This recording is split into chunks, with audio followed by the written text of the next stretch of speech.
Assalamualaikum, selamat berhujung minggu semua Ustaz-Ustaz. Okey, masalah di dalam bab bid'ah membid'ahkan dalam hal tawassul ataupun istighasah ini sebenarnya Wahabi dia terkena talbis iblis tahu. Terkena tipu daya setan. Sebab apa saya kata terkena tipu daya setan? Sebab amalan orang Islam yang ada dalilnya dikatakan itu adalah perkara bid'ah. Ini sebagaimana Rasulullah mengatakan orang yang berdusta atas namaku maka dia sudah menempah tempatnya di neraka. Rasulullah sudah mengajar tentang tawasul ini tetapi Wahabi menidakkan. Maksudnya begini tuan-tuan. Bila Rasulullah sudah mengajarkan, kita harus mengapprove. Kita harus mengakui bahawasanya Rasulullah pernah mengajar tentang tawasul. Tetapi hakikat hari ini, Wahabi mengatakan tawasul ini tidak ada. Ini pertama yang saya katakan Wahabi ini terkena talbis iblis. Tetapi sekarang kalau kita cerita bab tawasul ataupun istighasah ini dua hal yang berbeza di dalam lafaznya.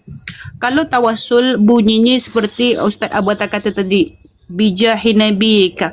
Maksudnya dia minta straight kepada Allah, wahai Tuhan, mudahkan urusanku bijahi nabiyika Muhammad, atas kekasih, atas nama, atas keagungan kekasihmu Muhammad ibn Abdullah. Itu panggil tawasul. Dia minta kepada Allah, dia memanggil kepada Allah, akan tetapi dia menjual nama Nabi di hadapan Allah Subhanahu Wa Taala. Itu tawasul. Dan itu diajarkan oleh Rasulullah. Cari saja hadis tentang seorang laki-laki buta minta kepada Rasulullah untuk disembuhkan matanya. Itu ajaran Rasulullah tawasul kepada dirinya. Kemudian tentang nidak kepada Rasulullah itu tidak dipanggil tawasul, itu dipanggil istighasah. Ini artinya tolabul ghaus, minta pertolongan. Bahkan kalau saya tengok harian manusia hari ini, istighasah ini diamalkan. Contoh macam ni, Ustaz Abata, tolong doakan saya. Saya minta kepada Ustaz Abata. Itu panggil istighasah. Minta tolabul ghaus, minta pertolongan. Minta pertolongan kepada Ustaz Abata. Ustaz Abata tolong doakan saya. Saya tidak terus minta berdoa kepada Allah, tetapi melalui Ustaz Abata supaya Ustaz Abata berdoa kepada Allah. Itu dipanggil istighasah. Dan istighasah itu ada dalilnya. Walaupun dia dilakukan kepada Rasulullah ba'da Rasulullah wafati, selepas Rasulullah wafatnya. Ini kalian boleh tengok di dalam kitab Fathul Bari, Syarah Sahih Bukhari. Itu hari ada somebody daripada Wahabi yang namanya Ghuraba katanya tak ada. Kalian boleh cari di Maktab Syamilah, jilid 2 halaman 495. Jilid 2 halaman 95. 495. Bunyinya begini. Saya bacakan, you guys scroll ke bawah.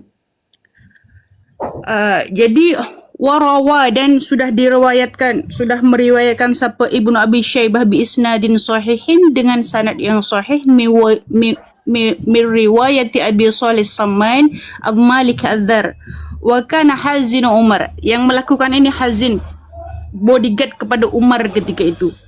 Qala faqala asaban nas, asabah sudah menimpa annas kepada manusia apa qahtun, satu kemarau, fi zamani Umar, di zaman Sayyidina Umar. Faja'a rajulun, maka datanglah seorang rajul. Rajul ini diceritakan namanya Bilal bin Haris al-Muzani.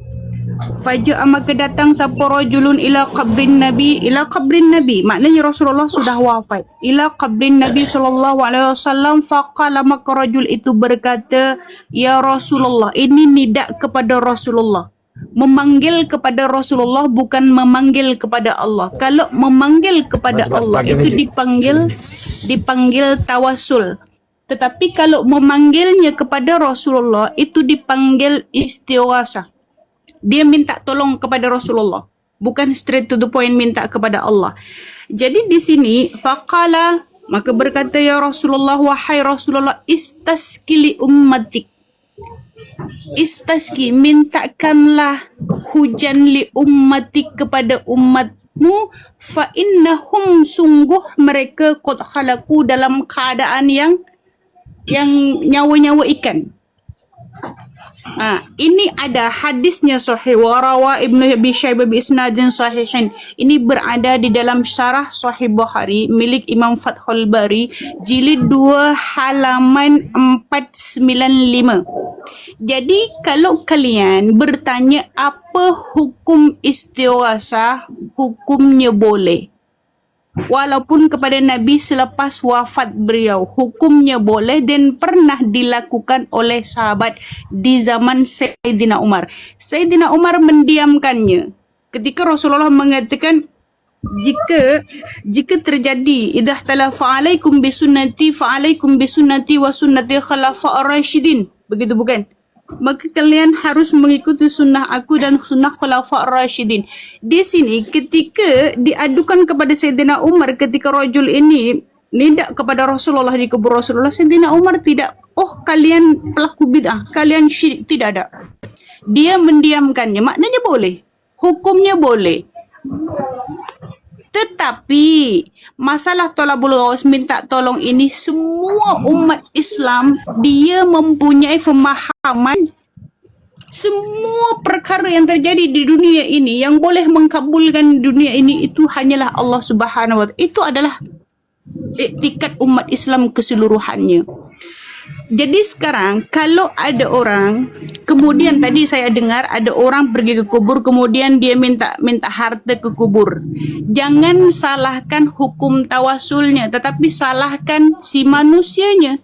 Sebab hukum tawasul yang sudah diajar oleh Nabi, hukumnya boleh dengan lafaz sebegini and sebegini. Sudah diberi contohnya bukan?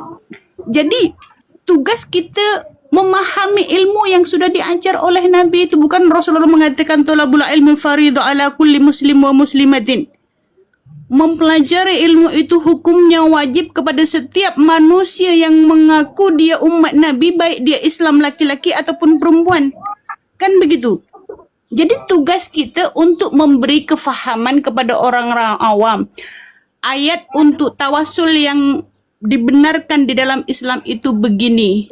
Ayat untuk istighasah yang dibenarkan oleh orang Islam itu begini. Jangan kalian nampak orang awam tidak faham, dia jahil melakukan sesuatu, kemudian agamanya yang disalahkan. Kemudian contoh, kamu nampak orang berzina, kemudian Islamnya yang disalahkan. Bukan begitu kalian dalam menghukumi. Itu yang saya kata, kalian sudah terkena tipu daya syaitan. Kenapa? Sebab cuba mengubah apa yang sudah diajar oleh Rasulullah. Begitu. Okey, lanjutkan Ustaz. Afan, Ustazah Azhar Isa, salam kenal Ustazah. Ya, salam kenal. Ya, saya